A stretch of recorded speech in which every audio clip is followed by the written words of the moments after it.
it is done within the context of marriage as Christians, as believers. And it is supposed to be enjoyed by the man and the woman. You see now? You see this thing? When we were growing up, it was silent. But if you want sex and you invite your husband, your mother had silently told you that you are like a prostitute. Or one auntie who did not enjoy sex, who was in her third marriage, and she was the one advising you on your wedding night as you go now. When your husband is sleeping with you, don't be shouting, hey, woo, and you didn't know that he's stuck. Wait for him to invite you. Don't ever invite him. Otherwise, he will see you as a prostitute. You see, you know how these things stick. A woman should not. A woman. That's a lie. You're supposed to enjoy it. It's God's gift. Why will you not be shouting? Why will you not be screaming when your husband is sleeping with you? It means you're not enjoying it. And there are many reasons why people don't enjoy sex. Some things are fundamental. If you don't want to hear, just block your ears. And you better learn it. We wish we were told when we were young.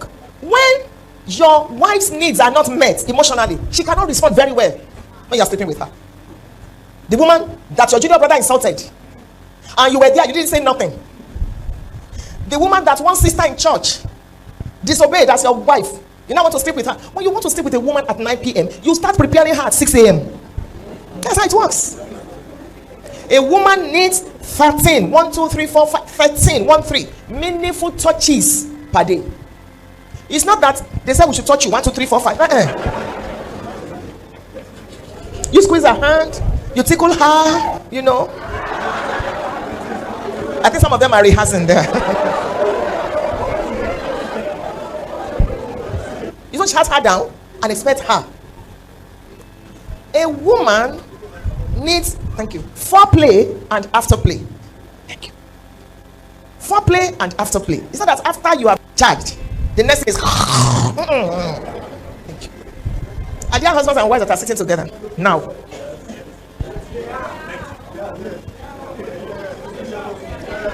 Reverend, we have, if you are single, please stand up.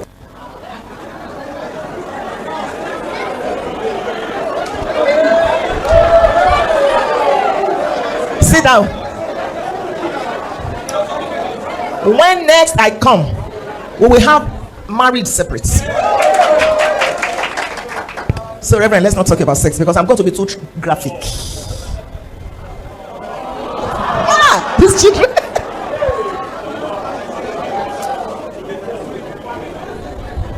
I know what I'm saying. So when we want to talk to married people, when next I come, if you're in a relationship and you're about getting married, we will ask you to join us. I will have a time with singles. Then I will have a time with. So you'll find a way to do it. Maybe we'll start earlier. We'll have 1 hour with singles. We'll have, so it won't be together. Otherwise, I'll just waste your time because I'll not be. We're talking about sex. I'll not be able to dig, and I want to dig. Digger. They said I should dig. Let me take your questions. Is it okay for me to use sex toy?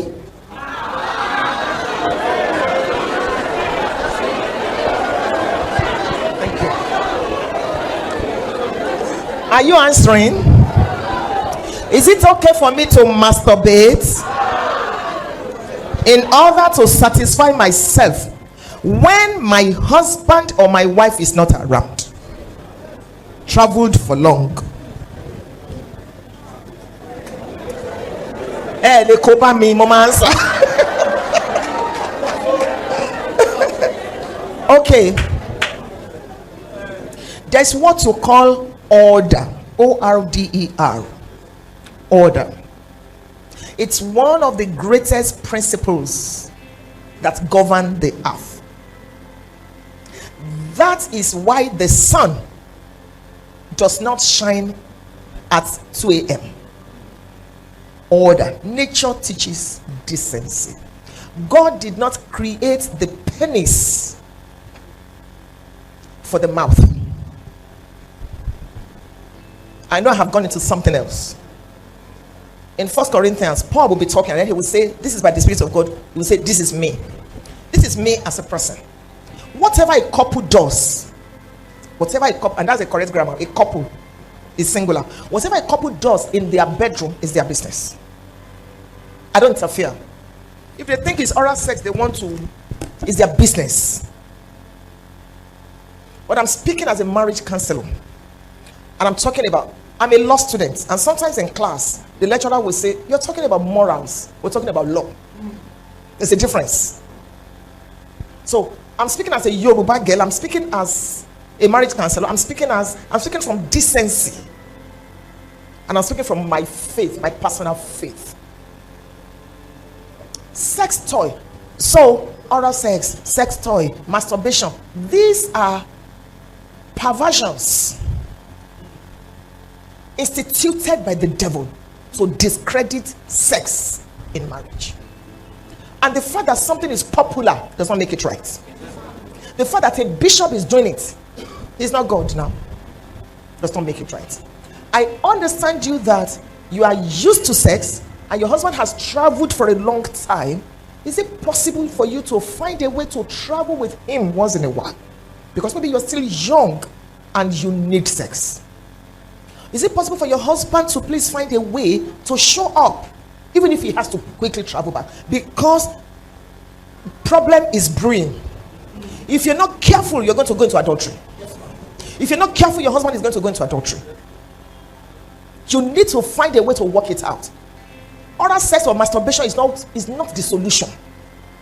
If you're not careful, the devil will take over your mind and possess it, twist it. In fact, you will start believing that it is right. Remember, I told you this is my opinion, and I believe I have the Spirit of God. So can you find a way so that you and your husband, except that maybe he's abroad and then he doesn't have a paper and all that, that's another kettle of fish entirely. How are we sure that he's not even married there? You need to know what is going on there for people to have paper. Let me not even go into that. So if you still want that marriage, I don't want you to start what you cannot finish. Because if you're a child of God, you'll be feeling guilty. The devil will be accusing you. The Spirit of God will be convicting you. Somehow. Because you have the Spirit of God on your inside. It's not the solution. Can you quickly find a way to reconnect with your husband so that this temptation will be taken care of? Meanwhile, you might want to start a new hobby, like swimming, like learning the piano, like just to distract you, like volunteering for something. You go, by the time you come back, you are so tired, you don't even know anything about sex toy, and when God sees that you are trying to please him, he will work something out for you. I don't know if I honestly want to get married very early in life, but as I am looking, it seems that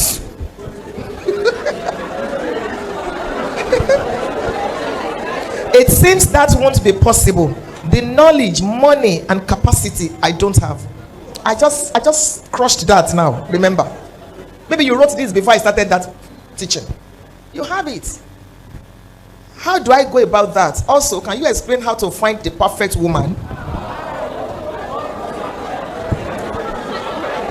Hello. In law, there is what you call fundamental human rights. The person that asked this question is entitled. So stop booing him. Stop shouting at him. It's his right. That's what we call freedom of expression. I'm happy that he asked that question. I'm going to start from the end. There's no perfect man or woman anywhere. If you look at yourself, you know that you are not perfect. Then the next thing I want to say that, are you born again?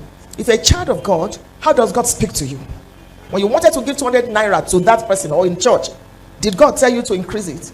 You wanted to overtake while you were driving and it just occurred to you. These might be ways by which God speaks to you. When it is time to get married, God will not shout from heaven, "Behold, Funke is your wife." The same way you have trained your spirit, your mind, is the same way he's going to use to speak to you. So, and you're going to be able to answer these questions when you see the person. Do you like her? Do you love her? Are you ready to spend the rest of your life? Do you have peace? Every time you remember this person, how do you feel? Do you feel scared? And then you might want to maybe speak to your pastor. I don't know what happens in your ministry. In our ministry, before you go talk to a sister, we encourage you to speak to your pastor because that sister might have been engaged. Somebody told me one day when I was pastoring a branch that God told him that this is his wife. I just pulled my drawer out and I brought the invitation card. I said, she's getting married next week. Which God told you? So to avoid confusion in the church, you might need to seek counsel or talk to. God can use anybody to introduce you, and then there is no time you will ever get to a situation and say, I have enough money now. No. The more you have, the more you want to have. The more you have, the capacity, this and that. And it's important to be the right person and find the right person. So continue to build your capacity. Water will find its level. And be conscious of the fact that, okay, I'm going to get married one day, so I cannot afford to eat with 10 fingers. Let me make some investments. I don't want to be dependent on my wife. I don't want to be taking offering from my wife. When my wife asks me for money, I want to be able to give. It makes a man to have respect, to earn respect. It doesn't matter how much your wife earns. You don't need to. Your money is our money. Her money is her money. That's how it works. So stop putting your, look, men, you're going to be the one paying for this. So you pay for light, I'll pay for something. You pay for this. It's because you don't have enough. So God needs to lift your head. And you're the one that will buy exercise book. Me, I have paid school fees now. Hey, you want to kill me? I just shattered all those now. So as a man, start thinking. My husband is in full-time ministry, but he's also in full-time business. He plants pepper. The money he makes from pepper, green pepper, taffin, shea, jollof rice. My husband, shea fried rice, yes. He has poultry, eggs. If your ministry, and we have many branches. What do you do Monday to Friday? You are canceling. Times have changed. Hebrews 1:1. Times have changed. These people, you better do something. Farming is the future now. Even IT is shaking small. Farming is the future. If my husband's pigs, he sells 170, and that one delivered 18. One woman sold her pigs 3 million from pigs. And you see there, you're praying in tongues. The angels don't even understand what you are saying. Even God is asking, what's he saying?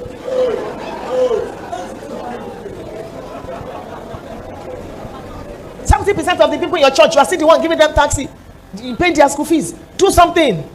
That fertile land everywhere. Get people. Pay them. If you see his farm. And I told you the last time I came. Me too. So I can wear what I like. I can give in church. This is wisdom speaking. And I'm not, it's not that I'm not spiritual. God can meet all my needs. I heard that every bottle of Coke we drink, there's a family in this Nigeria, every Coke, every Fanta, they get something from it. So I quickly joined. One day it was only $10 I spent to buy shares. I bought. You see, these things they didn't teach us early. You say the whole world, just give me this time. Give me the whole world and give me Jesus. You should not be broke. You should not be poor. You should not be broke perpetually.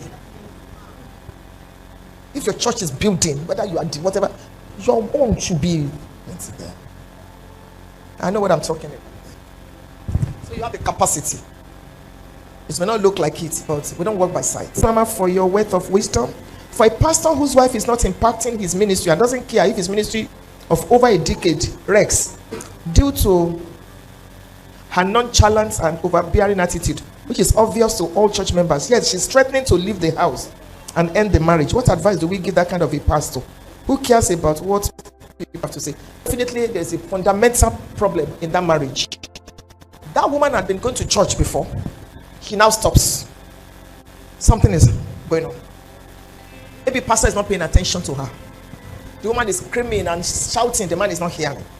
Because pastors are polygamists. They are married to their church and then their wives. It takes a lot. So before we start judging that woman, she's going through pains. Don't tell me she's a witch. She's going through. And pastor is thinking, you are a devil. You don't want my ministry to continue. If you want to leave, that is even more painful. It's even more painful. So both of them need to be cancelled. I wish I knew them.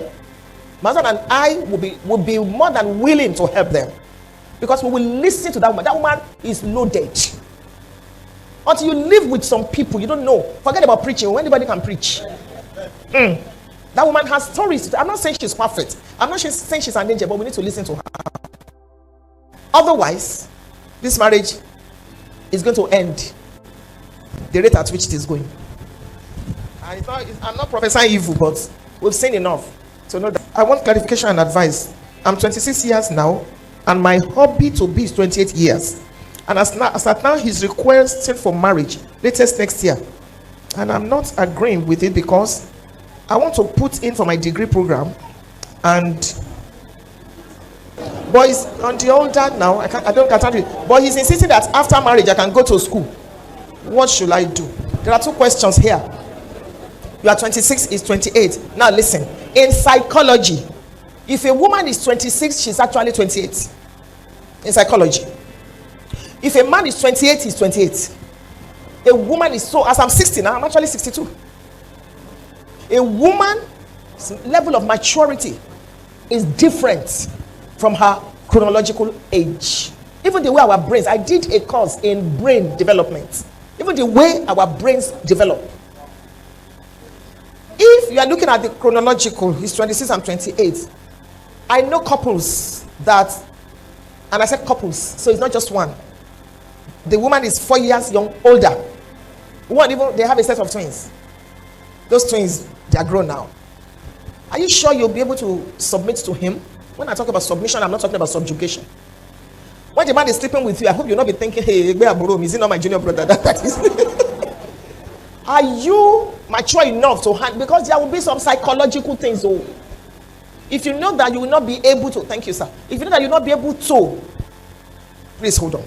Then my advice is that start schooling. Register and start before you go into marriage. After marriage, you're going to get pregnant. The man will be telling you there's no more money. Law school. You will need this advice that I just gave you. You will thank me later. Start. Even if your wedding is next year, register now.